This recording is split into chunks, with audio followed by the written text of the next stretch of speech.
Hi, and welcome to the Get Local podcast. My name is Joanne Fowler, and I am your host. I'm so excited, as always, to bring you another local hidden gem here in the upstate. We are today in the 864 Sound Studio, located over in Greenville, South Carolina, and we are so thankful for Brandon Higginbotham, who does our professional recording that we're able to put out to you each and every week. So thank you again for joining us, and welcome to the studio, Rebeccah. Thank you so much for having me, Joanne. Well, today in the studio, we have Rebeccah Poteat, and Rebeccah is from House to Home Property Management, LLC, over in Spartanburg. Yes. Rebeccah is another one of those women-owned businesses. Rebeccah, we love to bring in women-owned, veteran-owned, all of those unique little businesses here in the upstate, and let our listeners know about kind of what you do and who you are. And maybe our listeners don't know who you are. So tell me a little bit about House to Home. Okay. Thank you again for having me, You're Joanne. welcome. House to Home is my little baby. So we launched, we pre-launched, I'm going to say, in the fall of 2022. So, our official launch date was January of 2023. So we're coming up on about 2 years old. So we are a full service property management company. I'm located over in Spartanburg at 601 Business Hub. We're on 601 West Main Street in Spartanburg, right near downtown. We've got a lot of new developments happening over in Spartanburg. So if you guys haven't been to Spartanburg lately, you should definitely come over to downtown Spartanburg and see everything that's going on over there, all the new developments and changes. The baseball stadium's coming. So it's really changing a lot. But so House to Home is a full service property management company.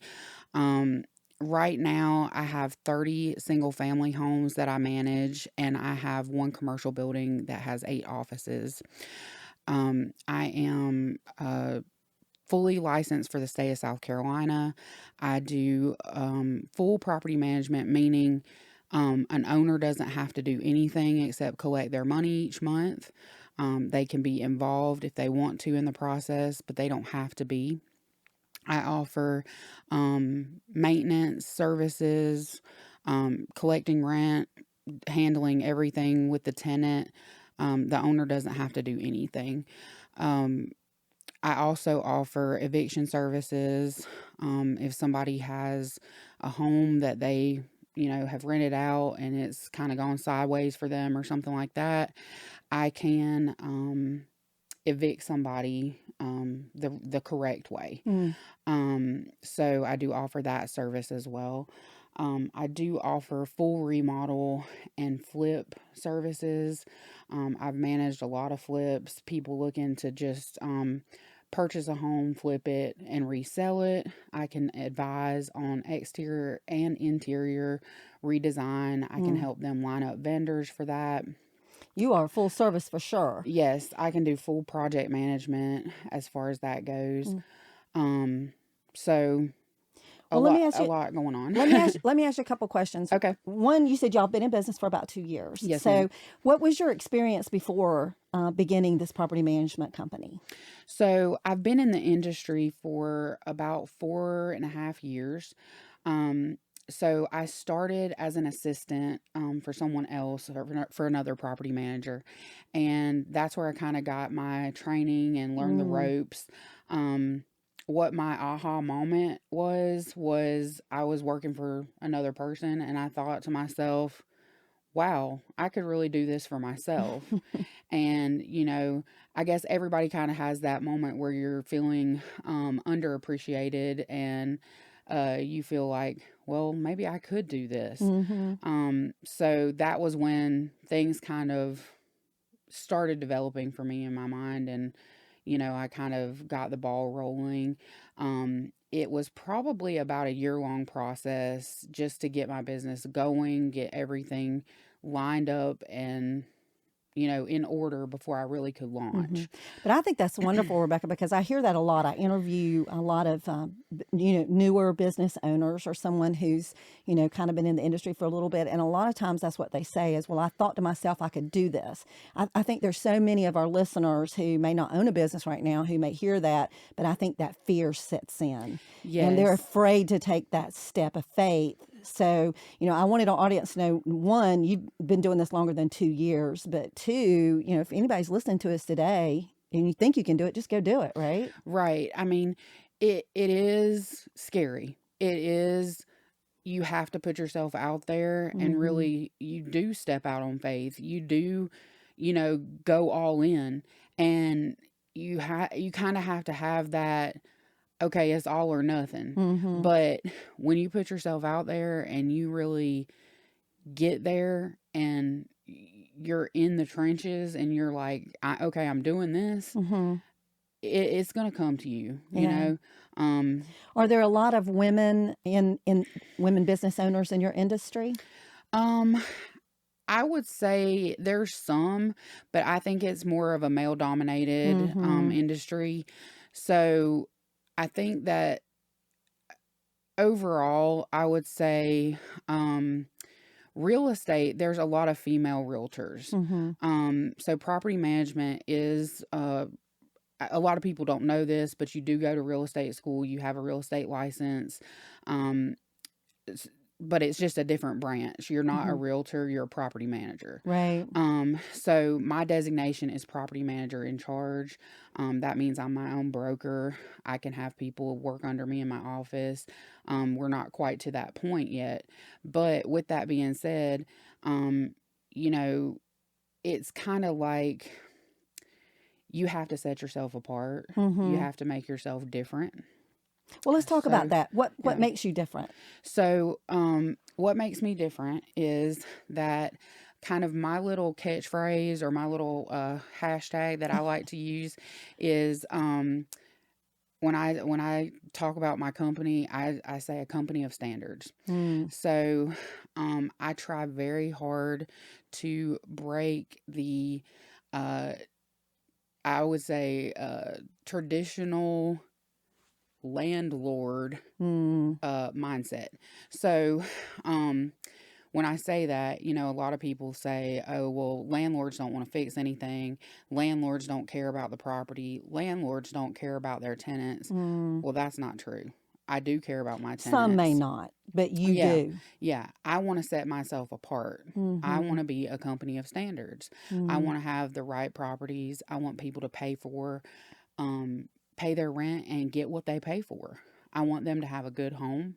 I want everybody to get the home that they deserve. Everybody deserves to have a great home. It doesn't matter what your budget is. It should still be good. Now, do you take every home that comes to you? So if I don't.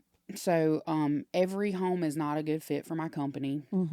I try to really meet with, look at the homes, vet the owners, because it's important to me that the owner has the same standards and the same drive and initiative that I have. Is also very important to me about education. So I like to educate not only my owners, but my tenants, because I feel like we're all working as a team. We have to all be on the same page. Yes. So that's why not every home is going to be a good fit for my company. Gotcha. So now when someone has a home, let's say they have a second home, maybe they've relocated and they don't want to sell their home, so they've decided they want to rent their home. Tell me a little bit about the kind of people who are calling you. Is it someone in that scenario? So they've just got a second home and they don't know what to do? Yeah. So it could be a situation like that where they may be relocating for a job. They have a home here and they're moving. They want to make sure that that's going to work out. They don't want to sell their home right away. We could do a rental for like 12 months to see, how their job is going to work out, number one, for them, and also have them some income coming in on their home here.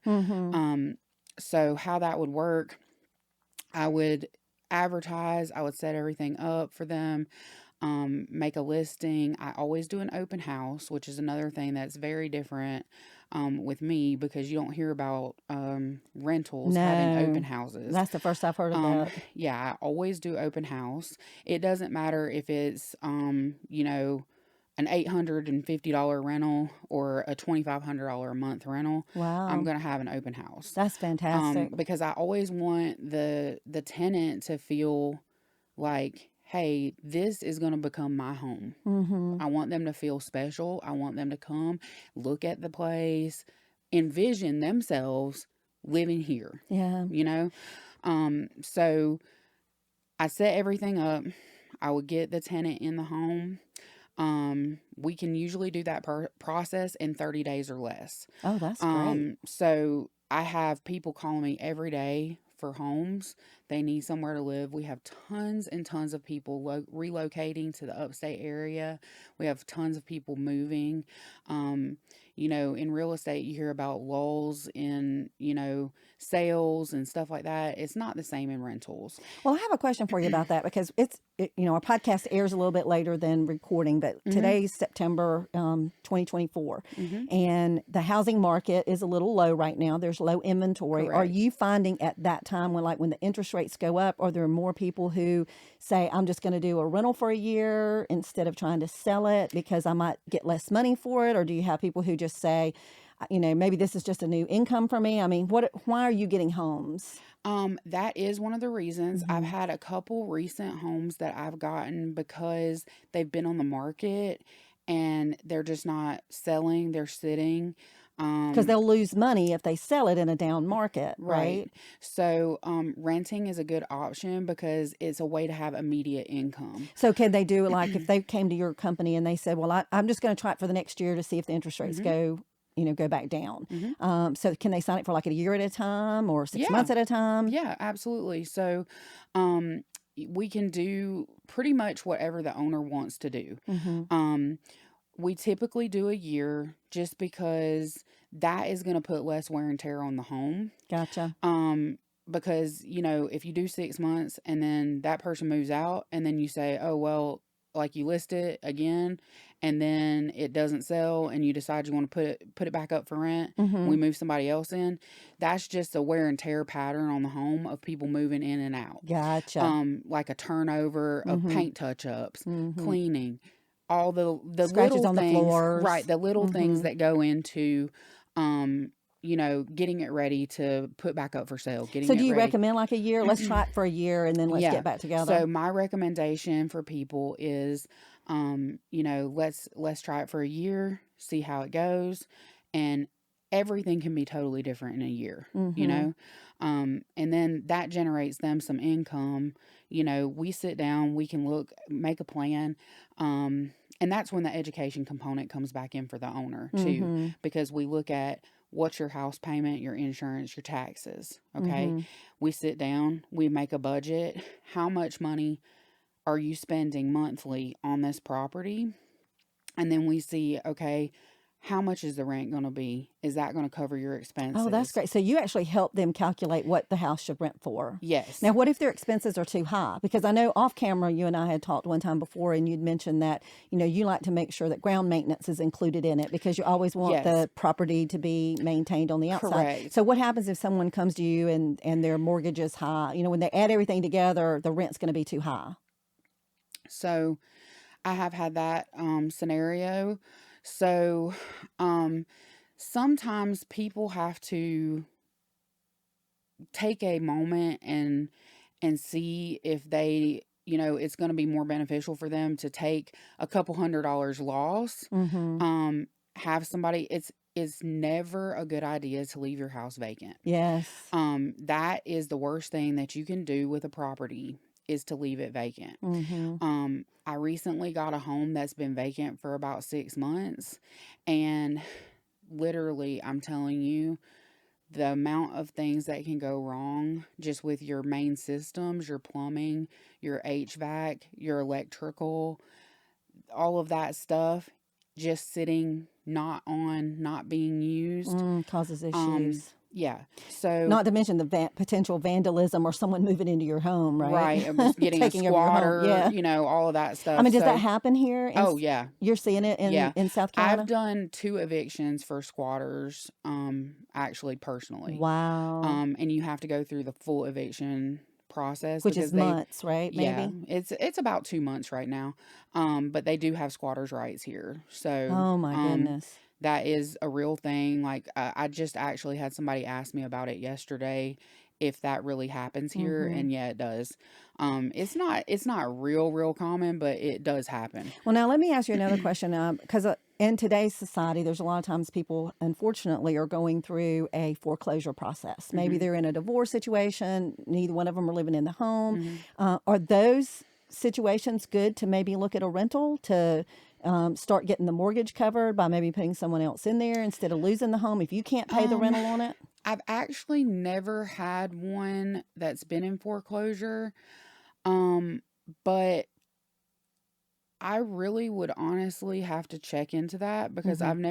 I've never actually had one. Mm-hmm. I think that it could be a possibility.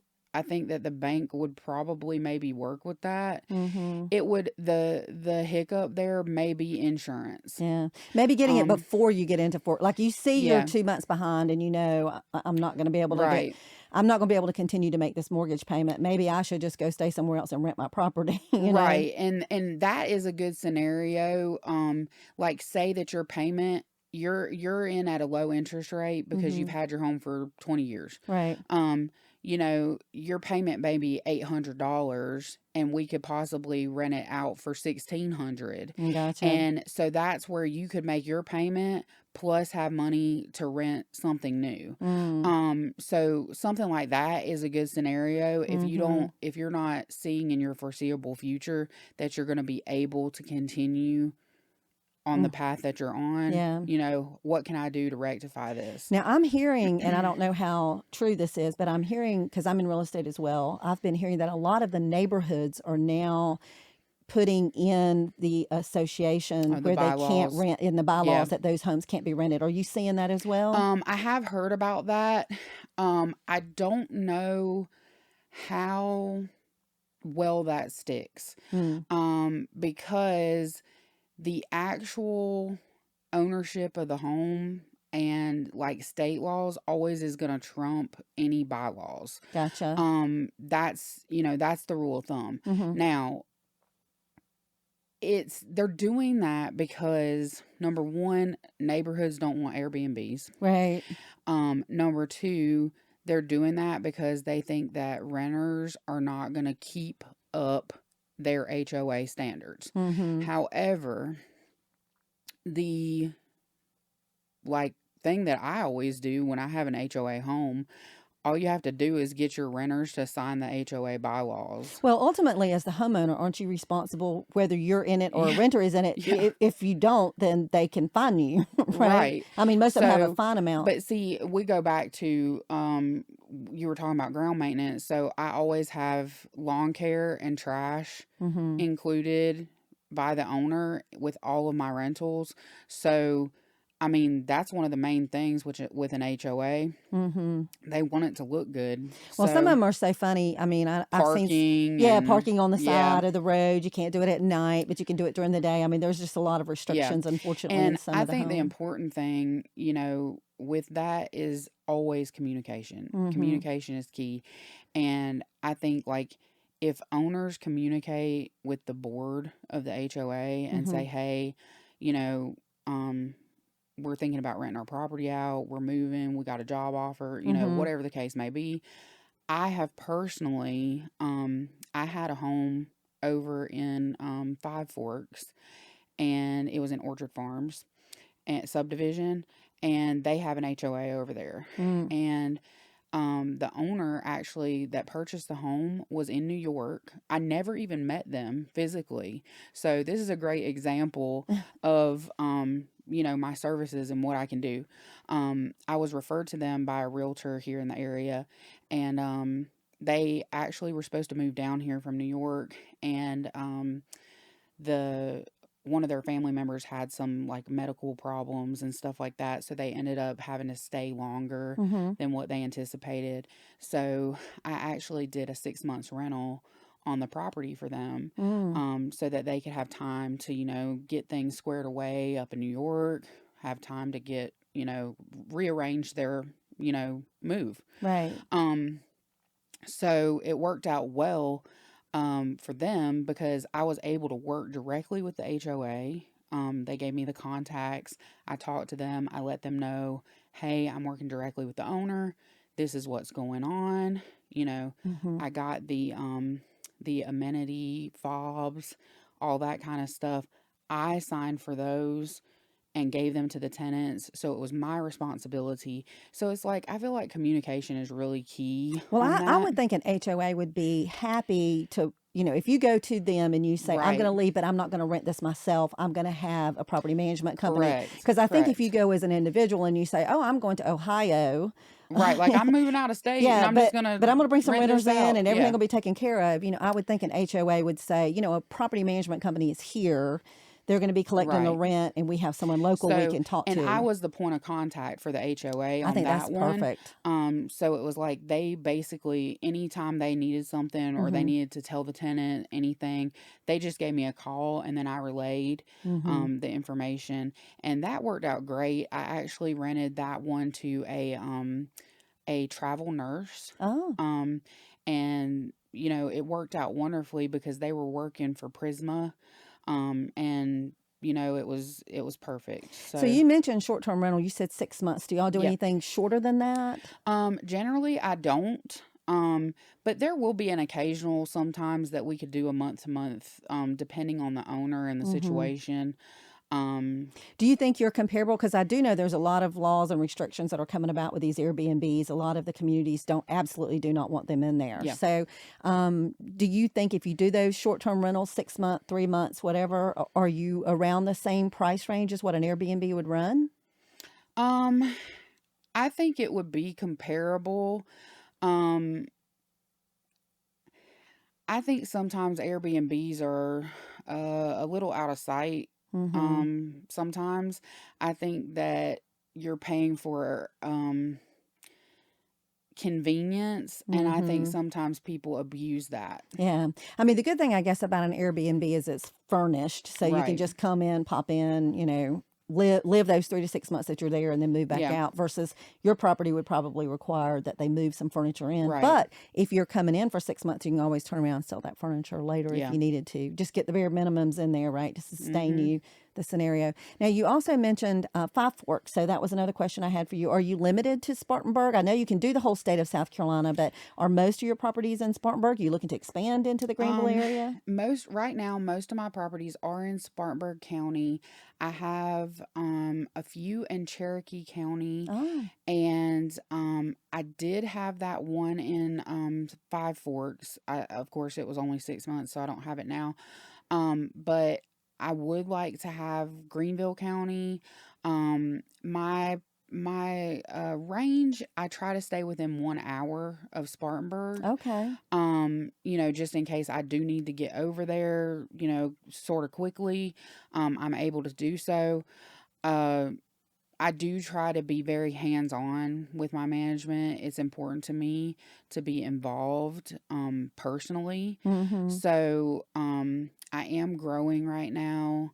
My ideal number, I'm trying to get to maybe like 50 to 60 properties, Okay. within the next year. So that's my goal. When I when I worked for a different company, I had 125 properties, that Wow. I On handled your own, you on did my own. 125. Yeah. So, the rule of thumb, for a single property manager, for the state is like 150 to 200 My properties, goodness, that's a lot. but I don't feel like that's a manageable number. Not doing I what you're doing because you're No, putting that extra care in right. there. So I like to give a personal touch, a more extra, um, personal effort, to my properties. I like my tenants to know me. I meet everybody personally. During the application process, I sit down with the tenants. I don't I don't want it to just be, well, I don't feel like I can contact Rebeccah because I don't know her. Right. I want people to actually know me. Now, I know, like you mentioned earlier when you first came on the show, that, the Spartanburg area is growing, and it really, truly is growing. So I would assume that more rental property is needed in the Spartanburg area. Oh, yeah. I mean, is there a long waiting list? So if someone contacts you, I mean, do you have people get on a waiting list for property? I do. I have a list. So basically what I do is, I basically write down, like I have a list for 2 bedroom, 3 bedroom, and then 4 or 5 bedroom. So these people are just waiting. How long is a wait list?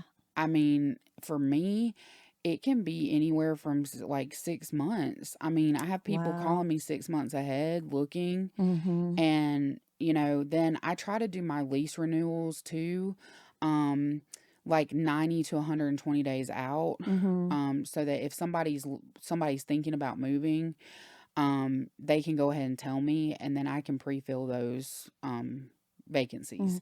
Now, who would want to, because there's apartment living and then there's rental home living. So, what's kind of the difference in who would be calling you for a home versus going to an apartment? Okay, so actually I do have multifamily experience as well as single family. I worked in the multifamily sector for a year after I left single family initially, before I launched my company.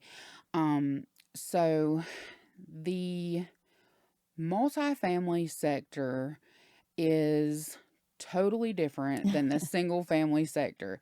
So you wouldn't think that it's so different, but it really is. So anybody under the sun can be looking for an apartment. You have students, you have retired people, you have just general people, families, anybody can be looking for an apartment. It's kind of a more broad umbrella.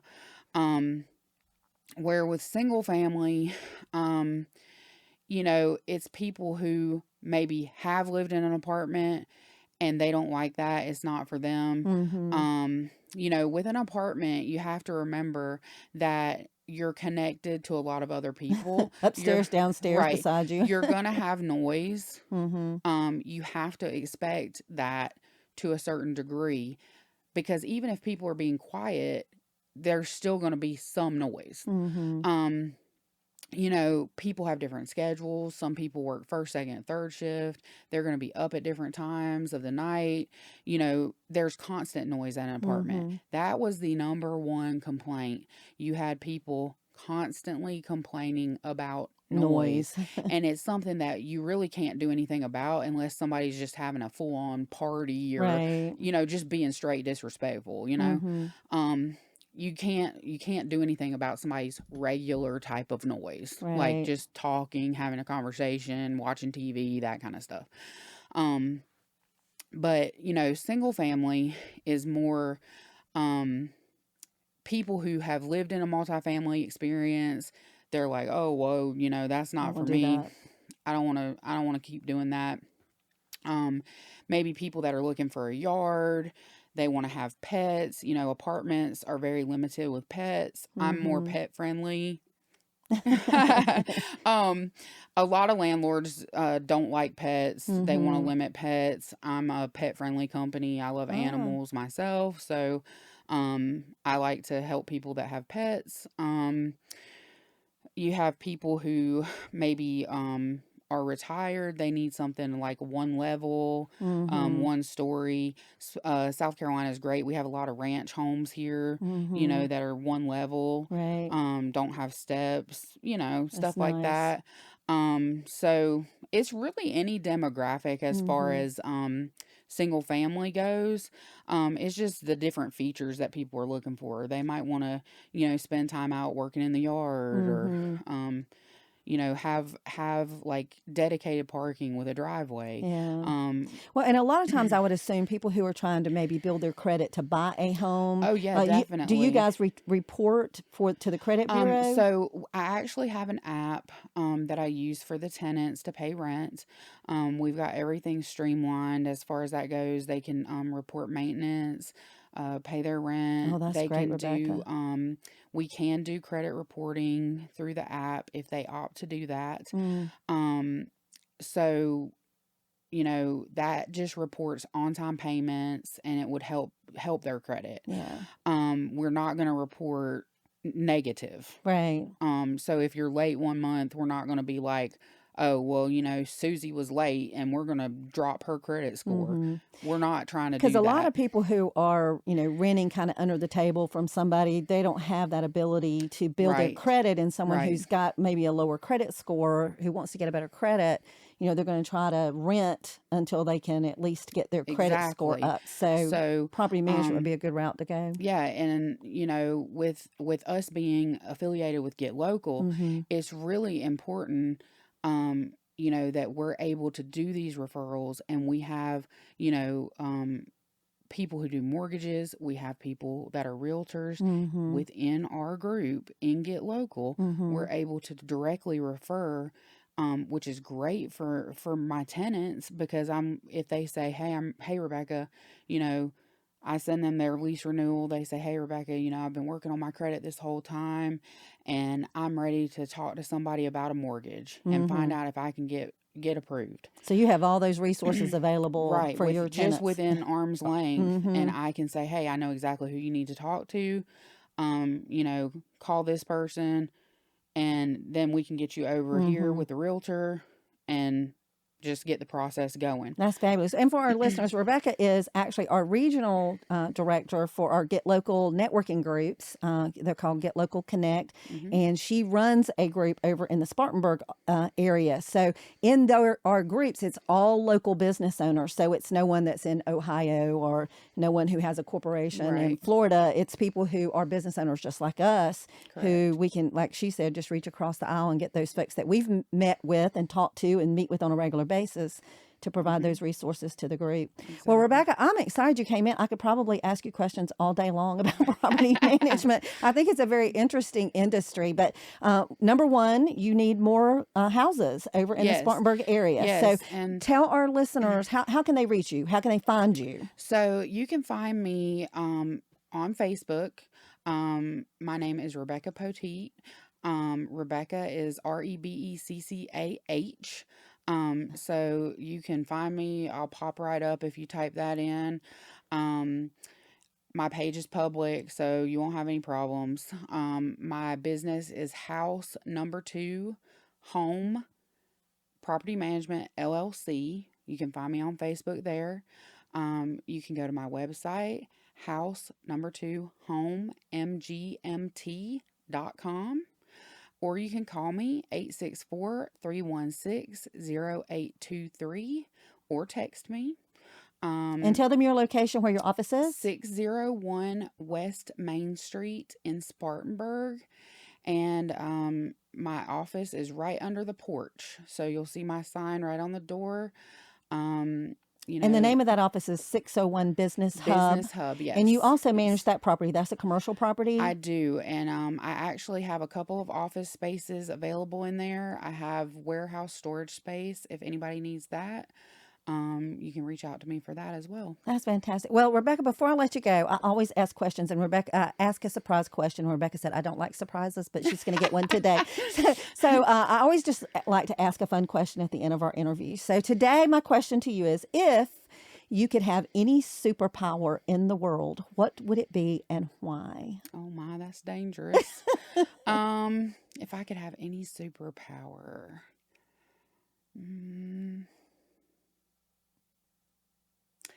I think it would be, man, this is a hard one. I think it would be to know what people really need. To be able to read their mind, maybe. I know that's dangerous. not to read their mind, but like if you ask somebody how you can help them, or if they need something, people will just tell you, no, I'm fine, or they don't really, I don't know what I need, or I'm okay, or whatever.